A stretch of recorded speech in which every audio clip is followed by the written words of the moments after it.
Assalamualaikum, salam sejahtera. Debat bola episod 151. Saya Amin Fuad bersama dengan rakan saya Amin Fuad, Jufri Juki dan juga Izzy. Amin Fuad dari Astro Arena. Oh, nak kacau sibuk sekarang Kadang-kadang tak ada episod semua sebab dia sibuk Betul kan. Kita orang dah fikir dah. Kita orang dah fikir dah kalau Amin dah betul-betul dengan Astro Arena, kami nak pergi RTM Sukan. Ada panggilan dia? Ada. Okey, hari ni kita nak bercerita, dah lama tak cerita ni. Cerita pasal Piala Dunia je. Kita betul. cerita pasal kejohanan AFF menjelang lah yang akan bermula pada minggu hadapan. Dengan baru-baru ni kita baru saja ataupun pasukan Malaysia baru sahaja mengumumkan Senarai 23 pemain yang paling akhir lah. Yang paling kalau dalam FAM punya poster tu muktamad. Yang tu 23. Jadi nak bincang dengan diorang, kira kita boleh bincang dari bermula daripada awal lah. Apa sebab kita tak sempat nak cerita, sebab last kita cerita pasal Piala Malaysia final kan. Betul. Jadi apa yang berlaku sebelum ni adalah Persatuan Bola Sepak Malaysia FAM, mereka memilih 29 pemain sebagai orang latihan kata pusat latihan pusat ataupun pemilihan awal lah kan. Dengan kalau kita tengok daripada 29 ni dia akan memilih 23 dan akhirnya memilih 23 pada hari ini diumumkan, dan banyak reaksi-reaksi negatif, positif semua ada lah. Tapi rata-rata kalau dia ambil negatif lah. Selalu gitu lah kan. Tapi apa yang kita nak cerita sekarang ni adalah nama-nama besar tak dipanggil, iaitu pemain-pemain regular lah ataupun pemain-pemain yang selalu dimasukkan dalam kesebelasan utama Malaysia A. First time aku dengar tau. Sekarang ada Malaysia A, Malaysia B.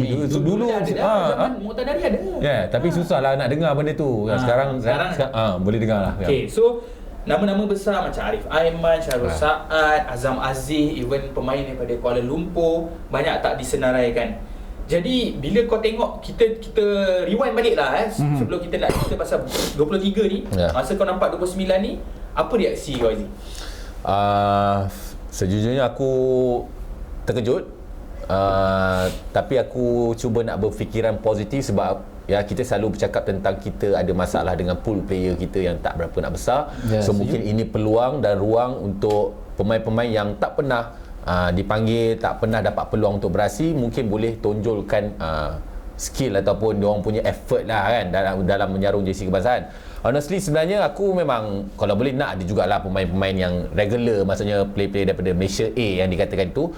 Tapi daripada satu sudut juga kita faham benda tu tak dapat nak direalisasikan atas sebab-sebab tertentu lah, macam yang sebelum ni pernah diutarakan. Even Tunku Makotojo sendiri pernah suarakan tentang benda tu, pemain perlukan rehat apa something like that. So tak apa, aku kekal positif lah dengan line up ni Min, untuk yang 29 pada asalnya. Okey, kita tengok daripada 29 tu ada yang kena potong lah, maksudnya Akram Mainan telah dipanggil balik, Declan Rice ke apa semua kan. Bukan Declan Rice, Declan Rice lain lah. Terbawa-bawa Astro Arena ada tu. Bila kau tengok 23 pemain ni, yalah dia dipotong pun daripada 29 ni dan ditambah baik sikit kan. Apa reaksi kau? Untuk aku, macam aku cakap lah, macam Izzy cakap, aku setuju ini adalah another pool of player. Tapi of course kita semua tahu, kalau peminat bola sepak Malaysia, kita semua tahu ini bukan skuad terbaik, tapi ini skuad yang ada, yang available.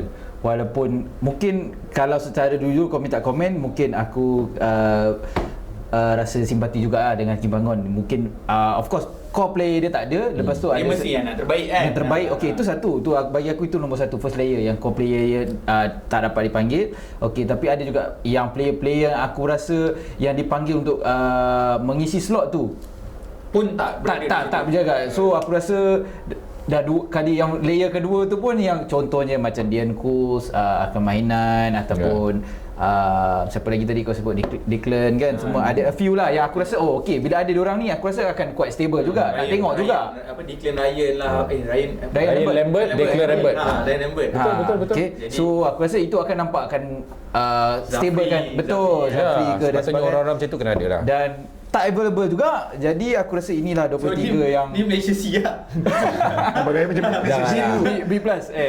Boleh. Tak, bila kau cakap macam besar sangat je pool player sampai Malaysia C Okey, Matt, sebelum aku masuk kau nak menjawab, aku soalan susah. Bagi aku lah, aku nampak benda ni, aku tak terkejut. Sebab ni benda bukan pertama kali. Betul. Dah terjadi masa zaman Tan Cheng Ho. Cuma zaman Tan Cheng Ho kita dapatlah juga Akir Rashid, Syafiq Ahmad, Sumari dan Syarul Saad ketika itu.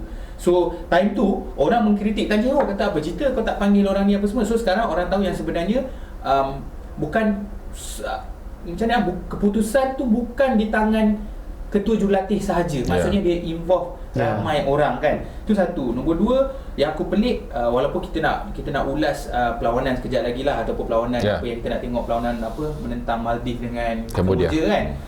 Aku pelik mula-mula kenapa dia panggil Aguero ni, pasal sebelum perlawanan lah, Aguero dan juga Lita. Sebab sebelum kita nak judge, memanglah kita akan judge orang kata bila dia orang dah main kan. Sebab dia orang dua ni tak main.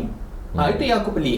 Adakah mereka ni dipilih atas dasar sebab dia orang ni ada status pemain naturalisasi, ataupun macam mana lah? Kenapa? Sebab mereka tak bermain dengan pasukan mereka. Itu nombor satu lah.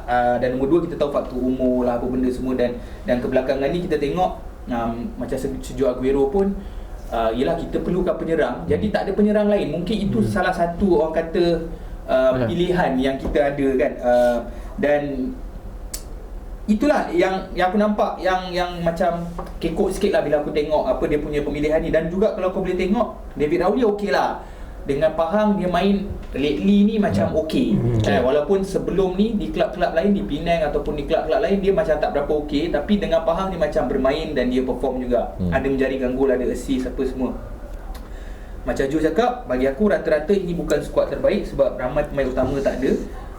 Dan aku sendiri pernah mengatakan dulu 2-3 tahun, dan korang tahulah aku punya pegangan adalah Sukan C bagi bawah 23 tahun. Dan juga aku pernah bagi tahu dalam podcast baru-baru ni yang bagi aku untuk FM ni pun sebenarnya adalah untuk kalau kau nak bereksperimen. Sebab aku tak tahu lagi tournament mana ataupun perlawanan mana yang untuk kita bereksperimen. Cuma kalau kau nak bentuk satu macam orang kata tu Malaysia B yang terbaik, aku lebih memilih untuk tengok siapa yang tak dapat main Harimau Malaya first team. Dan juga aku lebih tengok siapa yang jarang bermain untuk kelab sendiri. Sebab tu aku still merasakan pemain-pemain macam Hong Wan, Akir Rashid, Syafiq Ahmad sepatutnya berada di situ. Sebab mereka jarang bermain Sumari dan jarang bermain untuk kelab mereka. Macam Matt Davis, Corbin, Arif. Tak apalah, boleh berehat, tak ada masalah. Cuma itulah, aku rasa kalau kau nak, ini bukan, kalau kau kata ini tim B, Malaysia B, ini bukan tim B yang terbaik lah. Macam kau cakap tadi, Azafri tak ada apa semua kan. So itu maksud kau squad depth JDT besar. So mungkin ada player-player yang JDT yang duduk di bangku simpanan yang jarang diturunkan. Bukan pemain utama lah. Bukan pemain utama, sepatutnya berada dalam line up Mila. Kalau ikutkan merit lah kan, kalau kita tak ikut minit permainan, yelah of course orang akan cakap lah itu kata sebab minit permainan. Tapi sekarang ni dah tak boleh ikut minit permainan sebab kita dapat Malaysia B ataupun Malaysia orang kata bukan pasukan terbaik. So kau nak tengok minit permainan macam mana kan. So bagi aku, takkan Syafiq Ahmad tak qualify untuk bermain di pasukan negara. Dia sebenarnya dah berapa tahun dia adalah penyerang, kita punya penyerang utama kan. So bagi aku itulah, bagi aku kalau kau nak form Malaysia B, kena Malaysia B yang terbaik. Tapi macam Jujur cakap lah, mungkin ni dah Malaysia C lah. Mungkin lah kan. Tapi okey Matt, apa reaksi kau dalam satu patah-patahan je? Tak ada lah. Aku rasa benda ni kita dah ulang banyak kali dah, benda ni sama juga. Tapi in terms of, aku setuju kita perlu. Tapi menariknya benda ni, kalau kau tengok daripada aspek positif, kita ada ramai pemain sebenarnya. Is either qualify or not. Kualiti sama atau tidak lah. Memanglah pemain memang ada kan. Tapi kualiti sama atau tidak lah kalau kau nak tengok sebenarnya pada kalau overall lah, dalam erti soalan lain kau puas hati tak dengan line up ni? Kalau overall pada aku untuk line up ni, mungkin kau ada loophole sana sini sikit, tapi overall pada aku it's a quite balance. Dan kalau kau suruh aku predict, aku rasa squad ni boleh pergi final. Sama macam aku. Tapi dia bukan disebabkan oleh pemain, tapi disebabkan oleh tim panggung.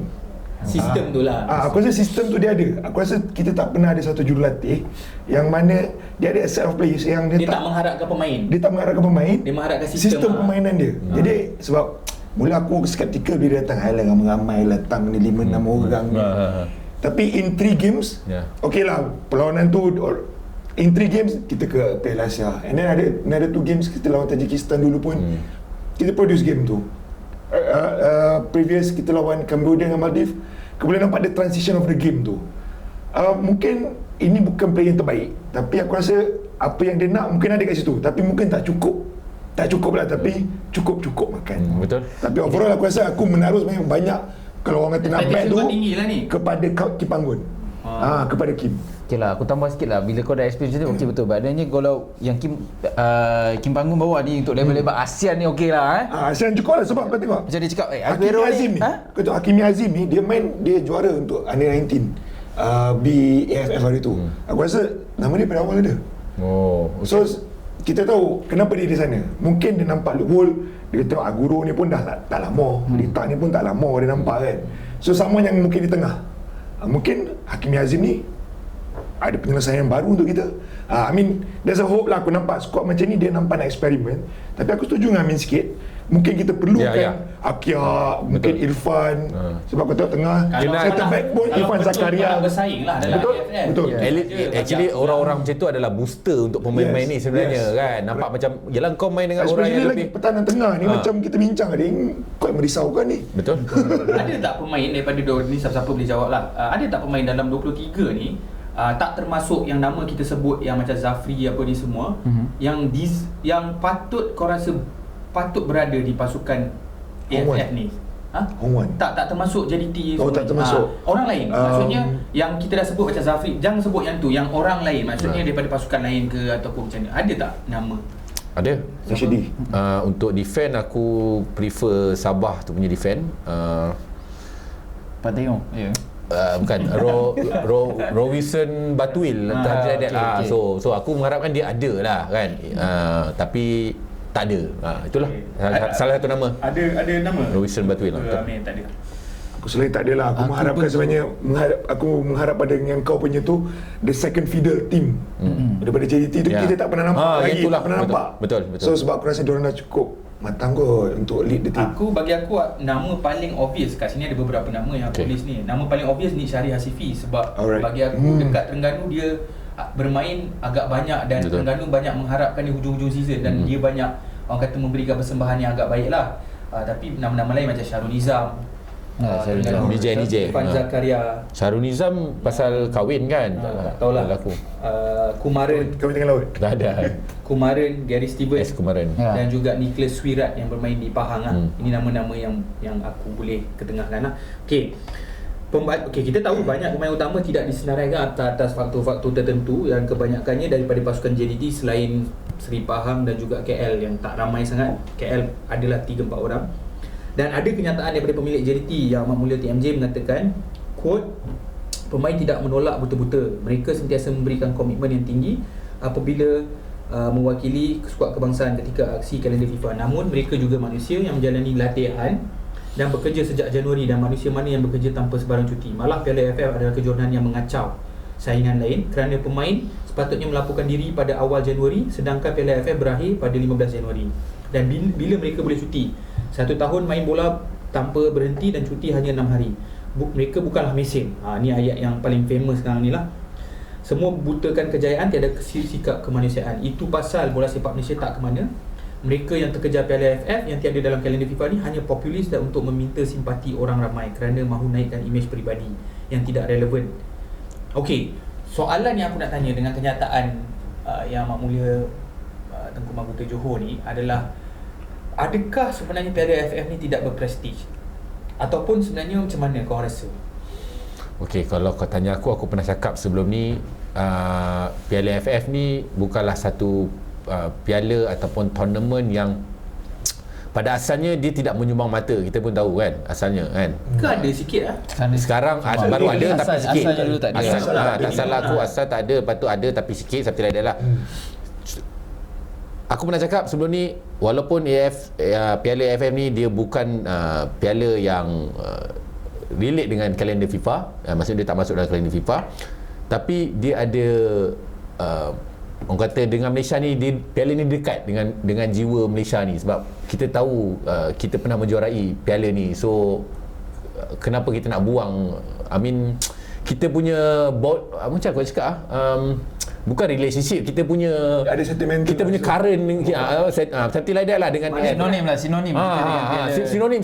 sinonim Kau nak cakap penting lah sebenarnya. bukan penting tapi tak patut dibuang begitu saja. Maksudnya kau bagi juga komitmen but secara bersederhana lah, maksud aku begitulah kan. Aku rasa kalau keputusan tu populis pun dalam aspek bola sepak, dalam isu ni, konteks ni ialah AFF ni, tak salah. Sebab kita nak menang apa lagi? Tak. Tu lah, itu aku sebenarnya nak Kita nak menang apa lagi? Itu Apa yang kita nak raikan dalam sepak kita? Okey.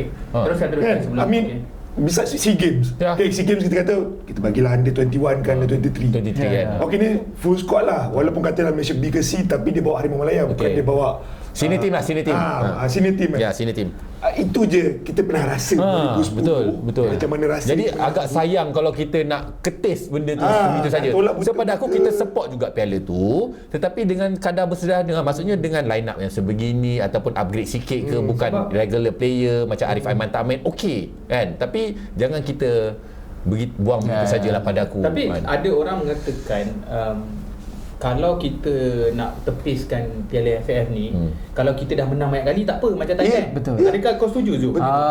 Untuk aku dia macam ni. Okey, bila cakap pasal AFF ni, kita tengok trend negara-negara jiran kita yang kuat lah seperti Vietnam dan Thailand pun dia menggunakan pasukan kedua dia dah memang dah start dah daripada 2-3 edisi yang lepas lagi. Thailand dah lama sebenarnya. Betul. Betul aku cakap. Aku rasa lepas Kiatisuk tu actually yang dia bawa tim tu budak-budak je pun Betul. kan Betul. masa tu. Betul. So, tetapi aku setuju dengan di mana Amir itu trend di mana kita football, orang kata negara-negara jiran kita dia dah lagi upgrade dari segi permainan dan maknanya target dia lebih tinggi. Begitu juga dengan kita di mana kita ni nak hanggakan piala yang orang kata level yang tertinggi lah peringkat Asia. Tetapi kita kena ingat mereka ni semua orang kata biasa menang macam Vietnam.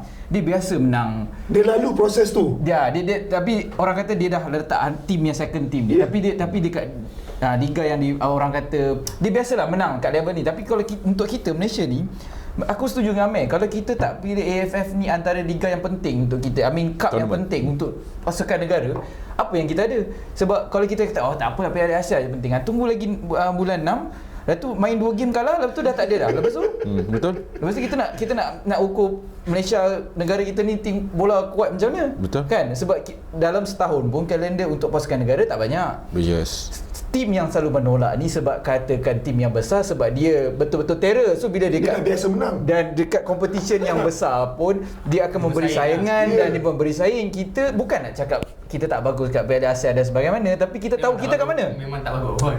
Nak cakap tak bagus sebab kita dah baru nak masuk 60 tahun. Kan? Tak bagus lah maksudnya tu. Kan? So kita tunggu 60 tahun untuk tu. So kalau kita fikir balik, sebab 60 tahun ni kita nak tunggu Piala Asia, yang piala yang paling hebat ni untuk kita level ni, 60 tahun tu kita tak payah pandang AFF ke macam mana kan. So selambat laun aku setuju dengan Amir, kalau kita memilih untuk tak pandang, tapi kita pun tak ada apa yang nak dipandang. Tak ada, sebab aku setuju. Aku nak tambah sikit Jufni yang pasal Vietnam tadi tu, rakan sejiran. Dia lalu lah tu proses tu. Maksudnya macam Thailand dulu. Thailand pun antara kuasa besar juga. Tapi kalau kita boleh tengok paling dekat sekali bawah Pak Hyung Soo, bawah Korea, bawah Philip Truzier sebagai technical director dia sendiri. Apa yang diorang buat, dia lalu tu proses tu. Maksudnya setiap game tu, okey, kita nampak AFF sekarang kuasa baru ialah Vietnam. Kita tengok dia bawa Pak Hang Seo bawa tim macam untuk Piala Asia pula, tim-tim dia di Piala Sukan Asia ke mana sampai quarter final semi. Dia lalu proses tu tau. Maksudnya yelah, tak adalah kita target and then kita tak ada work that way. Tapi apa salah kiranya kalau kita anggap satu piala ni kita pernah raih, kita menang lagi sekali, why not? Dan barulah kita lalu proses satu lagi yang ada pool of player yang banyak, baru kita boleh tambah tolak sikit lah. Tapi sekarang ni kita kena lalu first phase yang kita belum apa kita dah tolak awal-awal. Mungkin cerita ni boleh ditutup sekiranya AFF tu masuk dalam kalender FIFA. Itu memang confirm. Itu memang solusi dia lah. Aku rasa takkan ada bunyi-bunyi pun pasal benda ni. So, kita akan tanya terkuat apa. Dia orang tak boleh bagi alasan lah. Kelab-kelab tak boleh bagi alasan. Sebab time lah. Tapi macam aku nak bandingkan benda ni bukan perbandingan Apple dengan Apple lah. Aku nak bandingkan dengan Nations League. Kau tahu dekat Eropah kan ada Nations League kan. Nations League ni termasuk dalam kalender FIFA lah. Tapi kalau kita tengok, kelab-kelab sebenarnya tak ambil serius dalam Nations League ni. Bukan kelab, pasukan negara. Sebabnya mereka merasakan mereka tak ada tempat untuk mereka bereksperimen. nak eksperimen. Macam kau tengok baru-baru ni Piala Dunia kan, kalau korang nak tahu, Perancis dengan England antara pasukan yang tergolek dalam Nations League. Betul. Tapi dalam Piala Dunia especially Perancis kan masuk peringkat akhir kan. Tapi itulah, bukan perbandingan apple dengan apple. Aku berpendapat yang macam we always have to go big, masuk go big sampai bila kita nak Piala AFL. Tapi aku faham korang punya concern, maksudnya korang nak pergi atas kena steady bawah dulu. Maksudnya boat sebelum kita nak naik ke level 6, kita kena steady kat level 1, 2, 3, 4, 5 kan. Tapi itulah, aku pun tak tahu kat mana lagi kau nak besarkan pool kau, atau bukan besarkan pool lah, bagi aku ialah besarkan pool tu satu, tapi besar pool dengan pemain yang berkualiti lagi kan. Besarkan pool, semua orang boleh besarkan pool, tapi pemain tu kualiti atau tidak kan. Cuma aku nampak Piala AFF ni macam inilah tempat yang macam kalau nak bereksperimen sikit lah kan, dari segi itulah. Okay. Tapi aku nak bercakap pasal tadi pasal FIFA kalender kan. FIFA kalender tu korang dah cakap tadi pasal kalau nak solusi dia adalah memang kena masuk dalam FIFA kalender, dan kelab-kelab tak boleh nak reject lah. Betul. Itu sahajalah. Dan kita pun tahu kelab macam Seri Pahang tak melepaskan Azam Aziz, macam KL ada Zafri, Declan, even Kevin Kotrick. Kan banyak orang menuduh dekat sana, kata oh pemain JDT ni tak ada hati apa semua. Maksudnya samalah juga dengan KL apa. Even Lokman pun dituduh. Nak ada orang, aku ada baca komen dia tulis Lokman, aku ambil balik lah IC biru kau tak main untuk Malaysia. Tapi beza dia kat sini, aku tak tahu ramai orang tahu ke tak. Aku ada buat podcast dengan kawan aku Nizam sebelumnya. Aku ada terangkan kenapa Kevin Kotrick tidak melepaskan Lokman. Beza dia dengan pemain-pemain yang ada di sini adalah Lokman sedang menjalani latihan. Kelab kat sini dah cuti.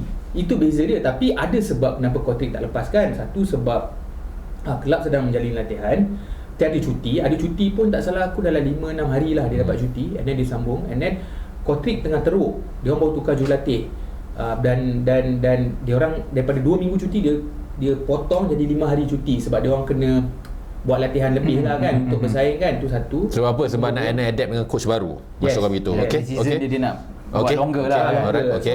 So itu salah satu, dan dia orang sebenarnya berpuas hati dengan cara Lokman menjalani latihan ketika ini. Dia orang rasa macam Lokman sedang bermain baik. Dan lagi satu, sebenarnya pengurusan Kevin Kotrick sebenarnya tak berpuas hati Lokman balik musim lepas hampir 2 bulan lebih kalau campur-campur semua untuk panggilan skuad negara. Sebab kalau kita ingat, dia dipanggil untuk kelayakan musim lepas kelayakan. Lepas tu dia dipanggil untuk AFF, dia ada dipanggil untuk bawah 23 tahun Sukan C. Aku tak pasti dia main ke tak. Dia main ke Sukan C? Sukan C ada kan dia main kan. Rasa. Lepas tu Piala Asia pun dia main. So tak salah aku, panggilan tu sahaja dalam orang kata dalam setahun, bukan satu musim satu musim kan? 2 bulan lebih. 2 bulan so diorang rasa macam kesian kat Lokman sebab every time Lokman balik training dia kena start balik, which itu adalah kesusahan untuk dia sebab intensity yang sangat-sangat berbeza. Dan dia sendiri pernah mengaku, dia cakap kalau dia injured seminggu pun dia nak catch up balik bukan mudah, baru seminggu kau miss. So itu antara sebab-sebab yang kenapa Kevin Kotrick tidak melepaskan Lokman. Bukan sahaja untuk national team, untuk bawah 23 juga. Dia orang bawah 23 tak salah aku ada training juga kan, tak dilepaskan juga. Jadi so itu cerita pasal Lokman lah kan.